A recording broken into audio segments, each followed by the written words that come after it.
Ada sholat yang udah karuan waktunya. Mana misalnya? Sholat witir.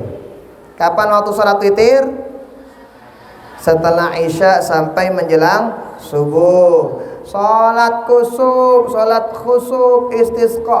Nah, kalau sholat sunat yang keruan waktunya, yang wajib cuma dua. Pertama, menyengaja melakukan perbuatan lafaz usollinya, kemudian tentukan nama sholatnya.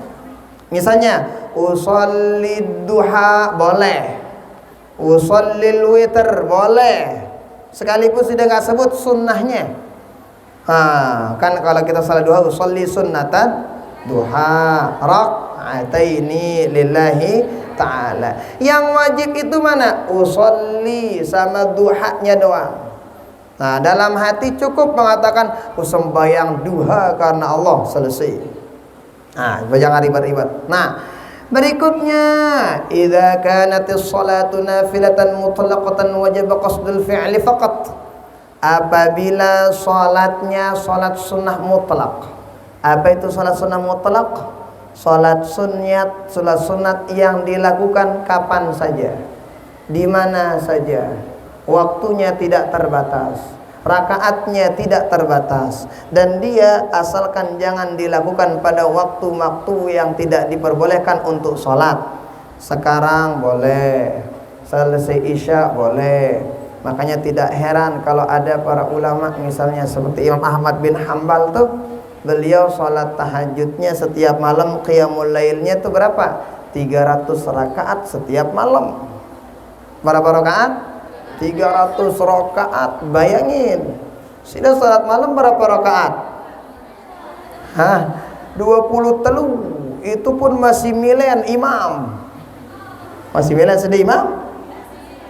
Kira-kira sudah favoritnya imam yang cepat, lambat, sedang-sedang? Oh, sedang-sedang dalam hati si becat ngene nih. Jadi kita juga jangan bikin imam yang gitu-gitu tuh menjadi favorit. Supaya apa? Agar selesai imam si baca-baca sinom. Maksud tiang ya kita lihat sikon juga lah. Kalau jadi imam itu lihat sikon mana toa-toa jenengan. Dicek dah, dilihat gitu ya. Ya terlalu cepat lalu jangan, terlambat lalu jangan, gitu. Ya yang sedang-sedang aja lah. Mau nelui-lui karem je. Mana ya nyuruh itu baca sinom. Ya, kalau ada karem-karem gitu. Oke, itu rukun yang pertama. Apa itu? Niat dalam salat. Kedua, rukun salat yang kedua ar-ruknus tsani, takbiratul ihram. Fi hadzal kitab, di kitab ini diawali sama takbiratul ihram baru berdiri. Enggak apa-apa, sama aja. Takbiratul ihram. Oke. Apa itu takbiratul ihram? Kenapa dinamakan takbiratul ihram? Apa maksudnya? Wahiya qawlu Allahu akbar wa summiyat bidzalika li'annaha tuharrimu ma kana halalan qablaha kal akli wal kalami wa ghairi dzalik. Berikutnya dijelasin, yang namanya takbiratul ihram itu adalah ucapannya mengatakan Allahu akbar. Itu namanya takbiratul ihram. Kenapa dinamakan ihram?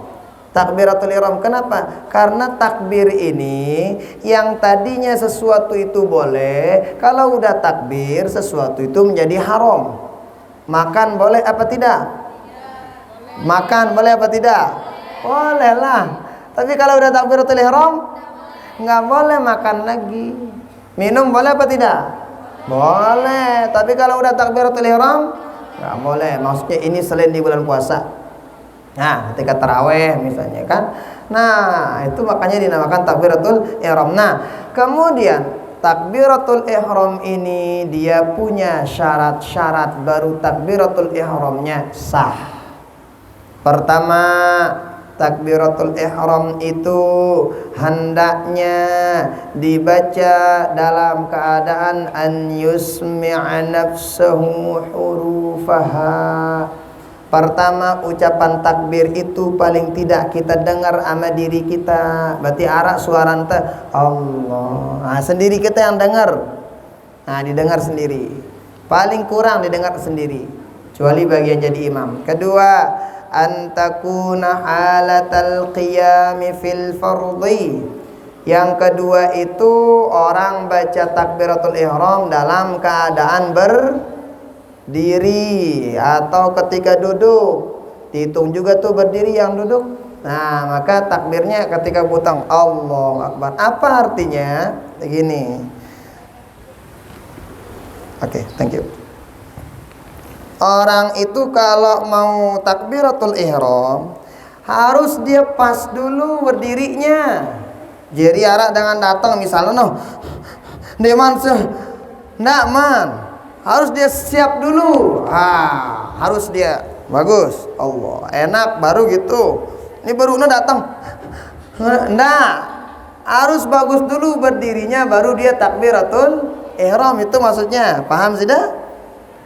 Oke. Bolehlah.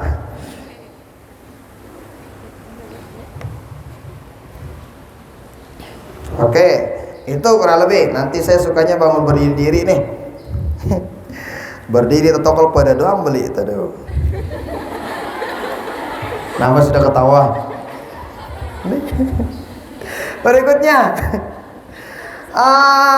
Berikutnya antakuna bil arabiyah. Berikutnya yang ketiga, syaratnya harus dengan menggunakan bahasa Arab. Nggak boleh Allah Maha Besar, nggak boleh. Ya Allah boleh, sudah ya Allah, menaungan kanggo. Harus mengatakan Allahu Akbar. Berikutnya at-tartibu fiha, harus dia tertib. Apa maksudnya? Allah dulu baru Akbar. Akbar Allah, nggak boleh. Paham sudah? Oke. Berikutnya an-nutqu bilafzil jalalah. Harus yang dilafazkan itu lafaz jalalah. Mana lafaz jalalah? Lafaz Allahnya. Kenapa? Karena nama Allah itu banyak. Asmaul Husna jumlahnya ada berapa? Itu yang punya nama siapa? Allah. Boleh nggak pakai yang lain? Ar-Rahman, Akbar, boleh nggak? Nggak boleh. Harus pakai lafaz Allah. An-nutqu bilafzi akbar. Berikutnya yang dilafazkan itu harus lafaz akbar. Jangan yang lain. Allah kabir, nggak boleh. Yuk kan je pada karena kabir ke akbar, akbar no boleh karena nggak boleh. Adamu. Kemudian adamu maddi hamzatil jalalah. No. Jangan dipanjangin. Di mana? Lafaz a ketika Allah. Contoh Allahu Akbar. Mana? Panjang A-nya. Nggak boleh, nggak boleh. Kenapa? Karena merubah makna. Allahu Akbar, Allah Maha Besar. Kalau mengucapkan Allahu Akbar, apa artinya itu? Apakah Allah Maha Besar? Nggak itu bertanya, siaganya istifham. Berikutnya adamu maddi ba'il akbar. Nggak boleh dipanjangin di akbarnya. Allahu Akbar, nggak boleh. Diingat-ingat nih dalam sholat nih, ingat di dalam sholat.